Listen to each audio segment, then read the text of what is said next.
Bom dia. No âmbito do curso de Ética, Deontologia e Comunicação Médica, vamos hoje falar acerca do acesso e gestão da informação clínica. Sobre este tema, que é muito vasto, vou-me debruçar exclusivamente sobre dois assuntos que já de si também nos vão prender o resto da sessão: informação clínica e registros e acesso à informação clínica.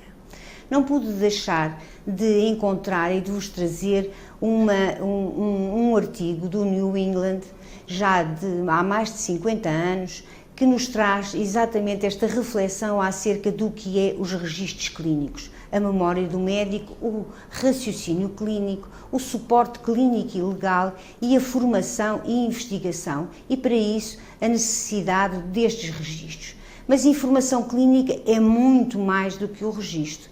A informação é aquilo que está registado, mas a informação clínica também pode ser oral e pode ter muitos outros formatos. O que é facto é que a informação clínica serve hoje, não como há 50 anos em que nos estávamos restritos, serve muito mais do que aquilo que servia de antes. Neste momento a informação clínica é a base de toda a gestão, não só do hospital, da avaliação de desempenho, de estudos de morbilidade, de estudos de mortalidade, do desempenho a nível do sistema de saúde.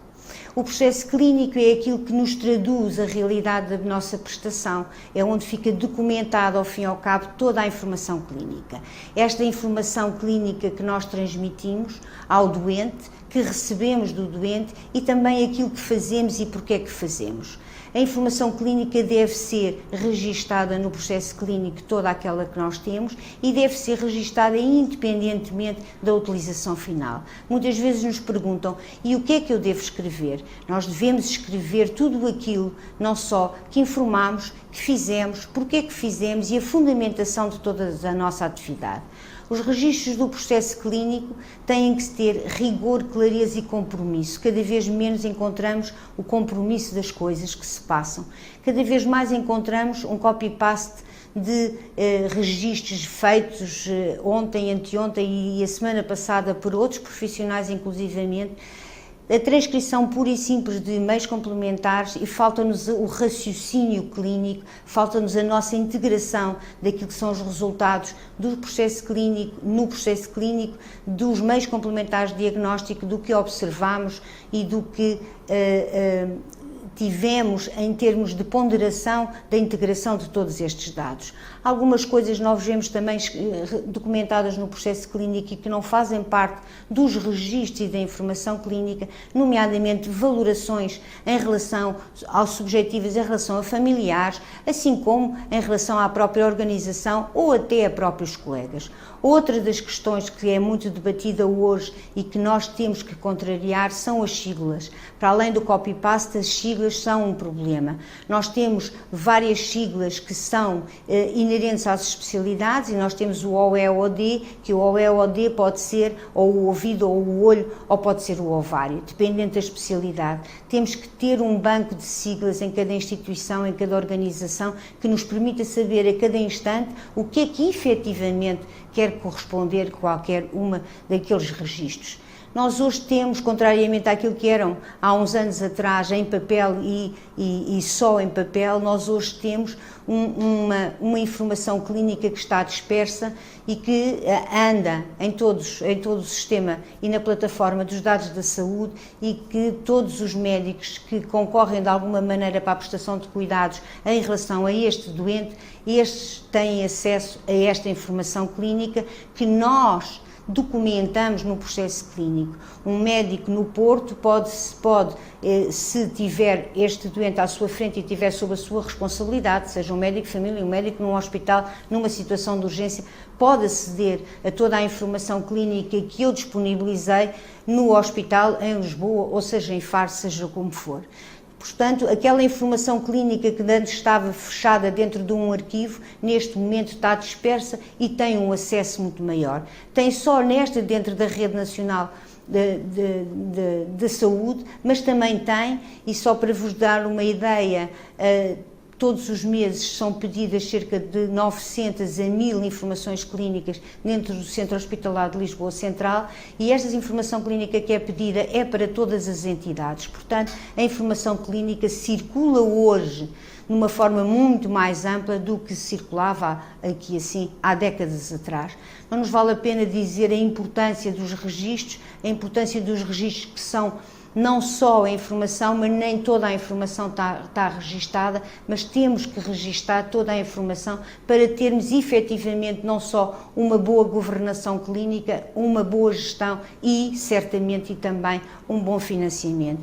Já há hoje muita legislação em relação ao processo clínico. Temos, por exemplo, neste despacho de 2013 do Gabinete do Secretário de Estado da Saúde, algum regulamento que nos diz como é que deve ser feita uma nota de alta, qual é a informação que deve ser contida numa nota de alta, não só do ponto de vista médico, mas também do ponto de vista de enfermagem. Nós temos que nos preocupar com os registros efetivamente, mas volto a dizer que registro e informação são duas coisas que são complementares e que há muito mais informação do que aquela, como por exemplo numa nota de alta, como aquela que nós vamos pôr registada dentro de uma forma digital, mas todo o acompanhamento que uma nota de alta, na explicação que uma nota de alta tem que ter ao próprio utente, aos cuidadores formais ou informais que o doente vai ter. Uma outra legislação em relação também à informação clínica que nos diz da importância do processo clínico e da importância do registro das decisões que se tomaram em termos do processo clínico, tem que estar firmado e que já vemos hoje. Em alguns processos ele está afirmado, as questões de iniciar ou de interromper da prestação de cuidados, e isto tem a ver com o diploma regulador das diretrizes antecipadas da vontade. Por isso, não só o que não está registado não existe,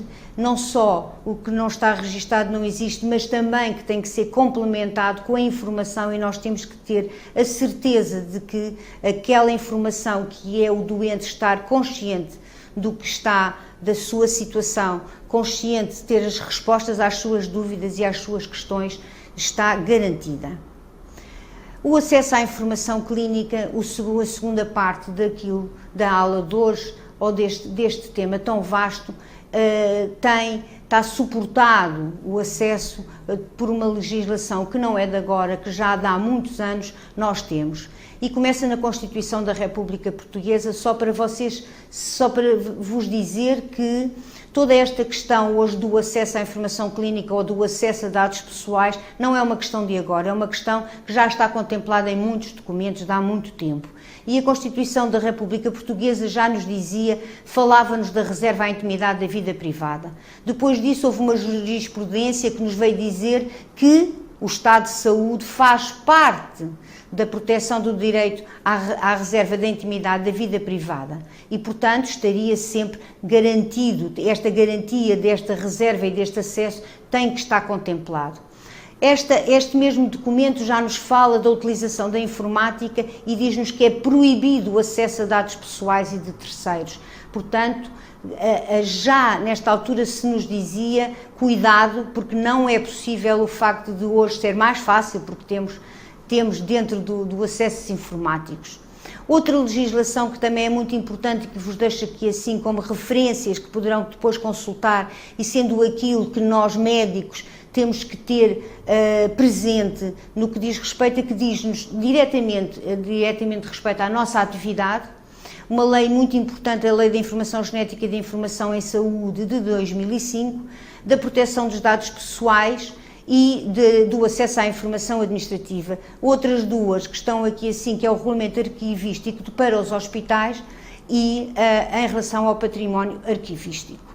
Em termos desta lei de 2005 e que nos fala da propriedade da informação em saúde, contrariamente àquilo que ainda hoje muita gente pensa, nós, os hospitais ou as unidades de saúde, são simplesmente os fiéis depositários da informação e não os proprietários.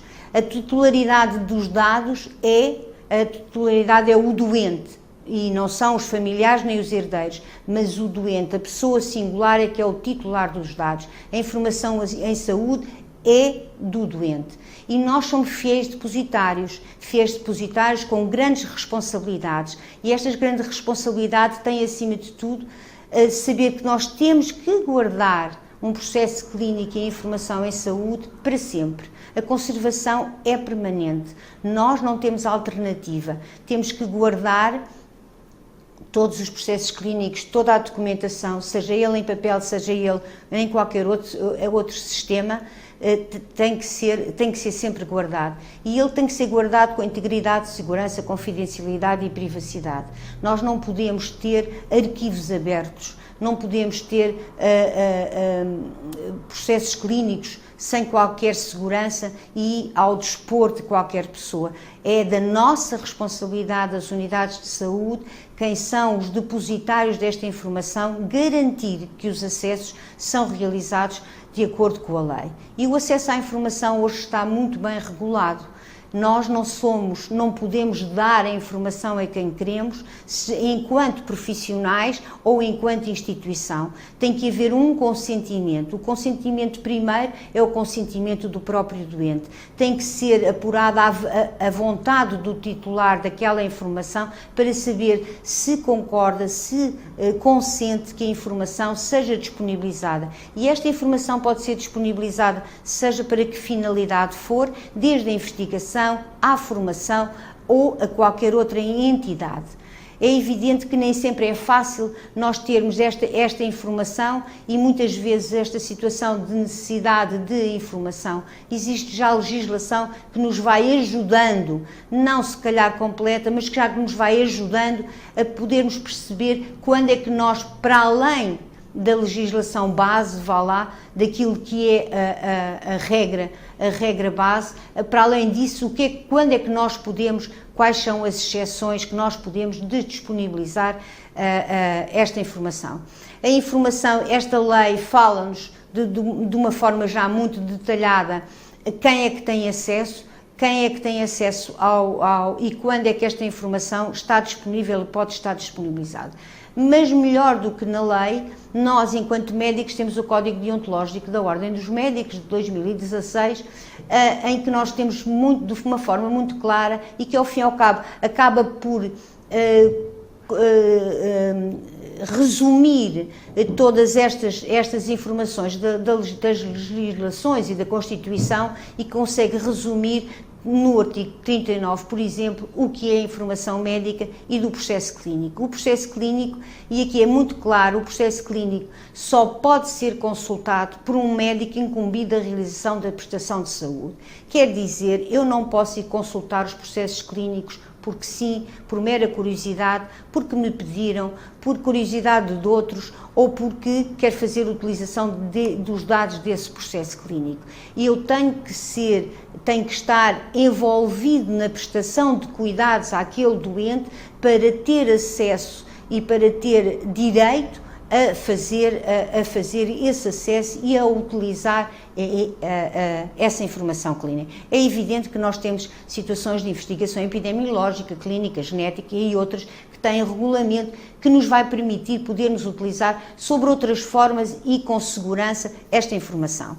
O doente tem o direito, e como já vos disse, o doente é o proprietário da informação clínica. No entanto, já há algumas exceções que são as anotações pessoais. Quando nos pedem informação clínica, seja para uma entidade exterior, seja para onde for, nós temos que tomar atenção a que nós só vamos dar a informação, mesmo com todo o direito, só vamos dar a informação minimizada, quer dizer, nós só vamos dar a informação necessária e aquela que nos é solicitada. Quando nos pedem a informação clínica de uma entidade externa, de um tribunal, acerca de uma situação, nós vamos exigir que nos seja dito exatamente a informação para que é, qual a finalidade e o período de tempo ou a razão que nos querem. Nós não vamos entregar o processo clínico todo, nem fazer outra documentação para entregar acerca daquela informação clínica, mas simplesmente minimização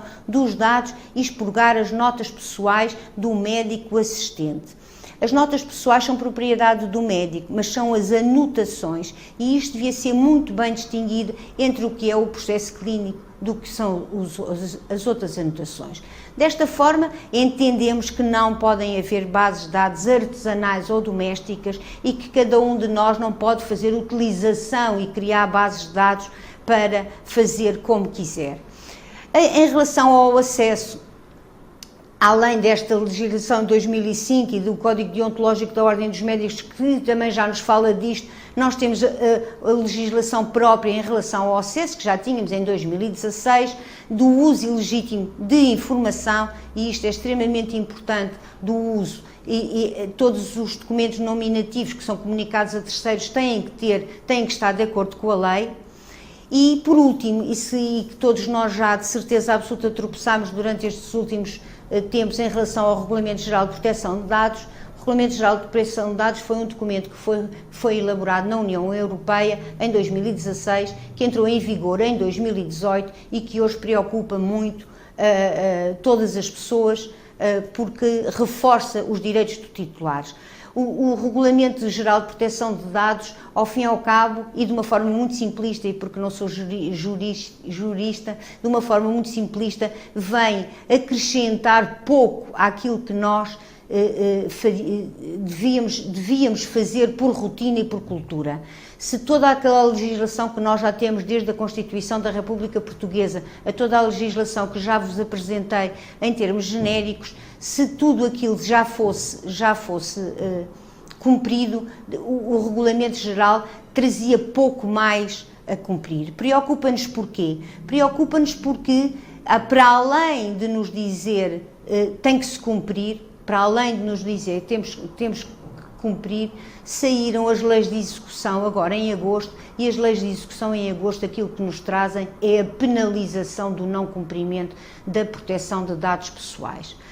O regulamento do RGPD tem, para além de todos os outros dados, tem específicos capítulos ou artigos referentes à saúde, e é em relação a esses que eu vos vou mostrar, e, por exemplo, podemos ter que uma utilização indevida de dados pode ser punido por uma pena de prisão ou por uma multa de 120 dias, ou o acesso indevido, ou aplicando ao abrigo da Lei 59 o desvio de dados, em que contempla aqui assim o copiar, o subtrair, o ceder ou o transferir, pode ser punido com uma pena de prisão até 2 anos. Vemos a complexidade daquilo que nós temos à nossa frente, não porque nós não tivéssemos legislação, mas porque não estavam definidas estas multas que vão de certeza absoluta preocupar.